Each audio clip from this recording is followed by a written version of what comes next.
Brazil ফ্যানদের জন্য সব সোনাই সোহাগা। বিশ্বকাপের প্রথম জয়ের পর নেইমারের ফেরার ঘোষণা। রাফিনিয়ার ইনজুরি কোথায়? পুরনো হ্যামস্ট্রিং নাকি নতুন পেশি? ব্রাজিল 11-এ কেন ওর দরকার এত বেশি? ফিলাডেলফিয়াতে ব্রাজিল সাপোর্টারদের এই রাতটা নিখাদ উৎসবের। ওরা সবাই ভক্ত এই অ্যাটাকিং ফুটবলের।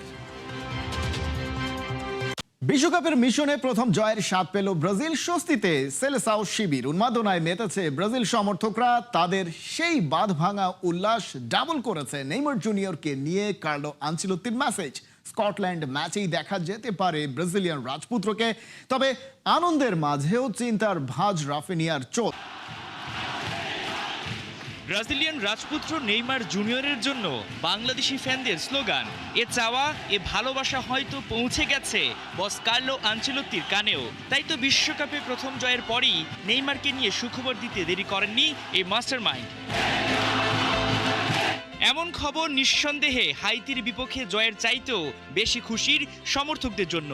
একদিকে হাইতিকে ৩-০ গোলে উড়িয়ে নেওয়া যাচ্ছে স্বস্তি নিঃশ্বাস, অন্যদিকে প্রিয় তারকাকে স্কটল্যান্ড ম্যাচে দেখার পূর্বাভাস। ব্রাজিল ফ্যানরা এবার হয়তো হেক্সা মিশনে কথার ঝাঁজটা বেশি তুলতে পারবেন। নেইমারের কামব্যাক যেমন দলকে বেশি শক্ত আর সাহস যোগাবে, তেমনি গ্রুপ সিতে পয়েন্ট টেবিলও সেলেসাওদের করে তুলবে আত্মবিশ্বাসী। প্রথম ম্যাচে মরক্কো পরীক্ষায় ড্র করে টেবিলে পয়েন্ট হারালেও হাইতি ম্যাচ দিয়ে প্রত্যেকের 2টি করে ম্যাচ শেষে এখন টেবিল টপার ব্রাজিল। সেই সঙ্গে গোল ব্যবধানেও এগিয়ে নেইমাররা। যেখানে গ্রুপ থেকে হয়তো থার্ড পজিশনে পরের রাউন্ড নিয়ে হিসাব কষা শুরু হয়েছিল, এখন সেলেসাওরা গ্রুপ চ্যাম্পিয়ন হয়েই হেক্সার জার্নিটা এগিয়ে নেবে। তবে পুরোপুরি উল্লাসটা হয়তো করতে পারছে না ব্রাজিল। রাফিনিয়া চোটে চিন্তার ভাঁজ কার্লো আনচেলত্তির কপালে। হাইতি ম্যাচের ফার্স্ট হাফে ব্রাজিলিয়ান তারকার ইনজুরিতে ভয় বাড়াচ্ছে সেলেসাও শিবিরে। যদিও খুব একটা দুশ্চিন্তা করছেন না ইতালিয়ান মাস্টারমাইন্ড। আপাতত জয়ের স্বাদে সব ভুলে যাওয়া নয়, পরের ম্যাচের দিকেই তাকিয়ে ব্রাজিল। যেতে হবে বহুদূর। নেক্সট মিশনে সেলেসাওদের টার্গেট স্কটল্যান্ড। বৃহস্পতিবার স্কটিশদের হারিয়ে গ্রুপ চ্যাম্পিয়ন হয়েই রাউন্ড অফ 32 জার্নি শুরু করতে চায় 5 বারের বিশ্ব চ্যাম্পিয়নরা। তবে তার আগে রাফিনিয়াকে নিয়ে সুখবরটাও পেতে চায় ল্যাটিন জায়ান্টরা। রাফিনিয়ার ইনজুরিতে ব্রাজিল দুর্গে যেন হতাশার ছায়া। ভিনিসিয়াস জুনিয়র থেকে শুরু করে দলের প্রায় সবার মাঝে দেখা গেছে দুশ্চিন্তা। দলের স্টেটমেন্ট আর হেড কোচ কার্লো আনচেলত্তির অবশ্য মেডিকেল টেস্ট হওয়া পর্যন্ত অপেক্ষা করার কথা বলছে। কিন্তু বার্সেলোনা তারকা রাফিনিয়া যদি শেষ পর্যন্ত ব্রাজিল দল থেকে লম্বা সময়ের জন্য ছিটকে যান, তাহলে তা সেলেসাও দুর্গের হেক্সা মিশনে দেবে বড়সড় ধাক্কা। রাফিনিয়া কেন ব্রাজিলের জন্য এত গুরুত্বপূর্ণ, সেই ব্যাখ্যা রিপোর্টে।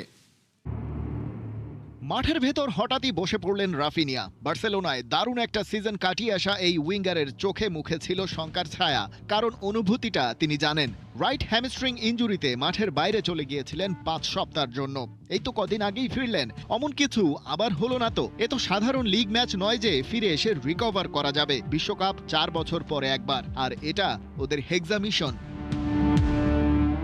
রাফিনিয়া নিজেকে নিয়ে যতটা শঙ্কিত, তার চেয়ে বেশি দুশ্চিন্তায় ব্রাজিল দল। হাইতিকে 3-0 হারালেও সেকেন্ড হাফে সেই ছন্ন ছাড়া ফুটবল, জেলিংটা হচ্ছে না কোনোভাবেই। আর এই রাফিনিয়া সেই জেলিং এর কাজটাই করে। সে না থাকলে ব্রাজিল ভুগবে, ডুববে, হয়ে যাবে দিশেহারা। কেন, সেই আলাপেই এবারে আসা যাক। তবে ফরওয়ার্ড জোনেই শুধু না, এলিট কাউন্টার প্রেসিং ও ফ্রন্টলাইন ডিফেন্সেও আপনি রাফিনিয়াকে খুঁজে পাবেন। সলিড ডিফেন্স ছাড়া বিশ্বকাপ জেতা অসম্ভব, আর এখানেই রাফিনিয়া অনন্য। ওপরে উঠবেন, একই সাথে ডিফেন্সিভ আউটপুট দিতে পারার মতো খেলোয়াড় ফুটবল দুনিয়ায় খুব একটা দেখা যায় না। রাফিনিয়া ডিফেন্সিভ কাউন্টার ওয়েট বা ব্যালেন্স ম্যানুফ্যাকচারার। ব্রাজিলিয়ান সিস্টেমে ট্রানজিশনাল কাউন্টার অ্যাটাকের ফায়দা তুলতে ভিনিসিয়াস জুনিয়রকে প্রায়ই মাঠের একদম ওপরে থাকার ট্যাকটিক্যাল ফ্রিডম দেয়া হয়। কিন্তু ভিনির এই হাইলি অ্যাটাকিং পজিশনের কারণে ডিফেন্সে যে গ্যাপ তৈরি হয়, তার জন্য একটা ব্যাকআপ কাভারেজ দরকার। রাফিনিয়া মাঠের আরেক সাইডে ঠিক সেই ট্যাকটিক্যাল ব্যালেন্সটাই এনে দেন। সেই সাথে আছে প্রেসিং ইন্টেন্সিটি। মাঠে রাফিনিয়ার ফুসফুস যেন আস্ত ইঞ্জিন। প্রতিপক্ষের বিল্ড আপ ফেজেই আক্রমণ চোখ করে দেওয়া, নিচে নেমে নিজের ফুলব্যাককে ডিফেন্সে সাহায্য করা এবং নিখুঁত টাইমিংয়ে অ্যাটাকিং প্রেসিং ট্রিগার চালুর ক্ষেত্রে তার কোনো ক্লান্তি নেই। রাফিনিয়ার এই অক্লান্ত পরিশ্রমী সেলেসাউদের সেই হাই প্রেসিং ফ্লোর নিশ্চিত করে, যেটা ব্রাজিল কিংবা বার্সেলোনাকে প্রতিপক্ষের কাউন্টার অ্যাটাকের ধাক্কা থেকে বাঁচায়। সেই সাথে যোগ হয় রাফিনিয়ার ট্যাকটিক্যাল ভার্সাটিলিটি বা ফ্লুইড নাম্বার 10 অল্টারনেটিভস। প্রতিপক্ষ ম্যানেজারদের জন্য এই মুহূর্তে সবচেয়ে বড় মাথা ব্যথার কারণ। রাফিনিয়া ঠিক কোথায় লাইন আপ করবেন তা আগে থেকে অনুমান করা যায় না। তিনি এখন আর স্রেফ ডান প্রান্তের চিরাচরিত রাইট উইঙ্গার নন। ব্রাজিলের জয়ের দিনে গুপ্ত দুধ্বনি শুনতে হলো আর্জেন্টিনার ভক্তদের। ড্যাফোডিল বিশ্ববিদ্যালয়ে হলুদ বাহিনীর সমর্থকরা মাতিয়ে রেখেছে পুরোটা সময়। হেক্সা জয়ের স্বপ্ন দেখছে। ওরা বলছে নেইমার ফিরলে আবার উড়বে 5 বারের চ্যাম্পিয়নরা। মুহূর্তগুলো এমন যেন ব্রাজিলের কাছে হেরে বিপর্যস্ত আর্জেন্টিনার ভক্তরা, অথচ কুনিয়া ভিনিরা উড়িয়ে দিয়েছে দুর্বল হাইতিকে। তবুও কেন বিষণ্ণ আকাশী নীলের সমর্থকরা?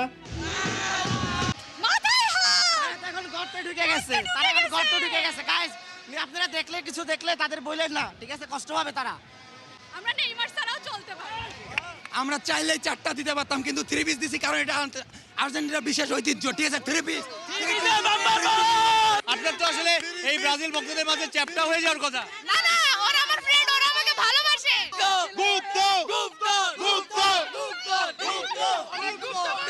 ব্রাজিল এরপর আর কত গোল দিতে পারে? 10টা। এটা হয় না। হবে না কেন? 7টা দিয়ে বলে দিক যে আমরা 7টা দিতে পারি। 2014 সেই ঘটনা মনে করিয়ে দিলেন। যাই হোক, এইভাবে এই যে আপনাদের মধ্যে একটা মধুর লড়াই, আপনি সুযোগ মতো একদম 7টা ধরাই দিলেন। 7 আপ হ্যাঁ বলি, আমরা লড়াই করি, এরপর আবার একজন একজনকে সাপোর্ট করে। 7 আপ নিয়ে আপনাদের অনেক জ্বালিয়েছে, এখন আপনারা কি বলে জ্বালাচ্ছেন? 7 আপ নিয়ে জ্বালিয়েছে, ঠিক আছে, কিন্তু আমরা আশাবাদী যে আমরাও একটা এরকম হাতিয়ার পাবো যেটা নিয়ে আমরাও আজ ওদের সাথে দেখা হলে ওদেরকে খেজুর খাওয়াবো। আপনারা পচান কি বলে? 3 পিস 3 গোল। কিন্তু আপনারা তো 3 গোল দেন, আর্জেন্টিনাও 3টা দেয়, আপনারাও 3টা দেন। একটা বেশি দিলে মনে হয় জমতো নাকি? ইনশাআল্লাহ নেক্সট টাইমে 6টা দিবই। তারকা খেলোয়াড় বলে কথা, মাঠে না নামা নেইমারকে নিয়েই রব উঠেছে বারে বারে। পরের ম্যাচেই ইনজুরি কাটিয়ে ফিরছেন ব্রাজিল সুপারস্টার। ধরাছোঁয়ার বাইরে চলে যাবে হলুদ শিবির। চীনের দুঃখ হোয়াংহো নদী, ব্রাজিলের দুঃখ জার্মানির কাছে 2014 সালে 7 গোল খেয়েছিল নিজের মাঠে। সেই ব্রাজিল ভক্ত জার্মানি ভক্ত একসাথে, মানে দেখা হলেই কি ব্রাজিলকে 7 আপ দেখিয়ে দেন? হ্যাঁ, দেখানো হয় 7 আপ। আজকে 7 আপ পাই নাই হাতে নিয়ে আসার জন্য, কিন্তু আজকে জার্সি নিয়ে এসেছি। আপনারা যখনই একটু ব্যাকফুটে থাকেন 7 আপ বলে একটু ফ্রন্ট ফুটে যাওয়ার চেষ্টা করেন। একটা ভালো জিনিস, আমরা একটু মক করতে পারি, খেলার মধ্যে এগুলো থাকবেই। জার্মানি কি এবার ব্রাজিলের সমান আরেকটা স্টার নিবে? হ্যাঁ, অবশ্যই না নিতে পারলে এদের সমান এরা নিতে পারবে, কিন্তু এরা আর হেক্সা মিশন করতে পারবে না। স্কটল্যান্ডের সাথে ম্যাচে দেখা যাবে নেইমার জুনিয়রকে